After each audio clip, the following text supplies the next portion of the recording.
Maoist militia commander Tellam బుద్ర శనివారం నాడు Chintur ASP Pankaj Kumar Meena ఎదుట లొంగిపోయాడు. ఛత్తీస్గఢ్లోని సుక్మా జిల్లాకు చెందిన ఇతను గత 12 సంవత్సరాలుగా మావోయిస్టు దళంలో మిలీషియా కమాండర్గా పనిచేస్తున్నట్టు ఏఎస్పీ విలేకరుల సమావేశంలో వెల్లడించారు.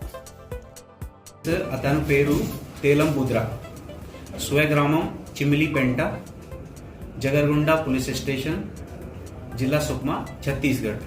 12 బోర్ గన్ మిలీషియా కమాండర్ పని చేశాడు. ఇప్పుడు సెక్యూరిటీ ఫోర్సెస్ ఎస్పెషలీ మన సిఆర్పిఎఫ్ క్యాంప్స్ ఎస్టాబ్లిష్మెంట్ కూడా పెరిగింది. స్ట్రాంగ్ హోల్డ్ ఏరియా కూడా చాలా తగ్గిపోయింది. సో వాళ్ళ దగ్గర ఆప్షన్ ఓన్లీ సరెండర్, ఇంకా exchange of fire or encounter or arrest అంతే ఉన్నాయి.